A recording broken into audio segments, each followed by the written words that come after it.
ಕುಮಾರಸ್ವಾಮಿ ಇದ್ದಿದ್ದು 14 ತಿಂಗಳು ಒಂದು ಬಾರಿ, 20 ತಿಂಗಳು ಒಂದು ಬಾರಿ. ನಿಮ್ ಯೋಗ್ಯತೆಗೆ 50 ವರ್ಷ ಈ ರಾಜ್ಯ ಆಳಿದ್ರಲ್ಲ ಕಾಂಗ್ರೆಸ್ನವರು, ಎಷ್ಟು ಸ್ಕೂಲ್ಗಳು ಮಾಡಿದ್ರಿ? ಫಸ್ಟ್ ಗ್ರೇಡ್ ಕಾಲೇಜ್ಗಳನ್ನ 50 ವರ್ಷದಲ್ಲಿ. ನಾನು 18 ತಿಂಗಳಲ್ಲಿ ಎಷ್ಟು ಹೈಸ್ಕೂಲು, ಎಷ್ಟು ಸಬ್ಸ್ಟೇಷನ್, ಏನೇನು ಮಾಡಿದೀವಿ ತೆಗೀರಿ. ಕೊಡಗಲ್ಲಿ ಮನೆಗಳು ಬಿದ್ದು ಗುಡ್ಡ ಎಲ್ಲ ಕುಸಿತವು. 1,000 ಮನೆ ಕಟ್ಟಿದ್ದೀನಿ 10 ಲಕ್ಷ ರೂಪಾಯಿಗೆ. ಒಂದೊಂದು ಮನೆ ವ್ಯಾಲ್ಯೂ 10 ಲಕ್ಷ. ಯಾವ ಮಟ್ಟಕ್ಕೆ ಕಟ್ಟಿದ್ದೀನಿ ಅಲ್ಲಿ? ನರೇಂದ್ರ ಮೋದಿ ಅವರು ದುಡ್ಡು ಕಾಯ್ತಾ ಕೂತಿನ ಕೇಂದ್ರ ಸರ್ಕಾರಕ್ಕೆ. ನನ್ನ ಕಾಲದಲ್ಲಿ 9 ಇಂಡಸ್ಟ್ರಿಯಲ್ ಕ್ಲಸ್ಟರ್ಗಳನ್ನು ಮಾಡಬೇಕಂತ ತೀರ್ಮಾನ ತಗೊಂಡೆ. ಕಾಂಪೀಟ್ ವಿತ್ ಚೈನಾ ಅಂತ ಹೇಳಿ ಕಾರ್ಯಕ್ರಮ. ಕಲಬುರಗಿ, ಬೀದರ್, ಕೊಪ್ಪಳ, ಬಳ್ಳಾರಿ, ಚಿತ್ರದುರ್ಗ 25,000 ಕೋಟಿ ಸಬ್ಸಿಡಿ ಕೊಡೋಕೆ ಪ್ಲಾನ್ ಮಾಡಿದ್ದೆ ಇಂಡಸ್ಟ್ರಿ ಮಾಡ್ತಕ್ಕಂಥವ್ರಿಗೆ. ಇದ್ದಿದ್ದು 14 ತಿಂಗಳು ಕೆಲಸ ಮಾಡಕ್ ಬಿಡ್ಲಿಲ್ಲ. 5 ವರ್ಷದ ಸರ್ಕಾರ ನನ್ನ ಕೈ ಸಿಕ್ಕಿದ್ರು ತೋರಿಸ್ತಾ ಇದ್ದೆ ನಾನು.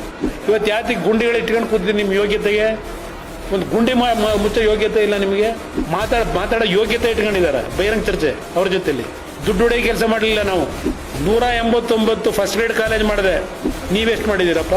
ಪಬ್ಲಿಕ್ ಶಾಲೆ ಘೋಷಣೆ ಮಾಡಿದೆ. ಈಗ 4,500 ಬಸ್ ಕೊಟ್ಟನಲ್ಲ, 4,500 ಬೆಂಗಳೂರಿಗೆ ಯಾಕೆ ಕೊಟ್ಟಿದ್ದೀನಿ?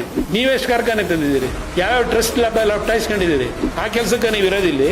ನನ್ನ ಬಗ್ಗೆ ಚರ್ಚೆ ಮಾಡೋದಕ್ಕೆ ನಿಮ್ಗೆ ಯೋಗ್ಯತೆ ಇಲ್ಲ.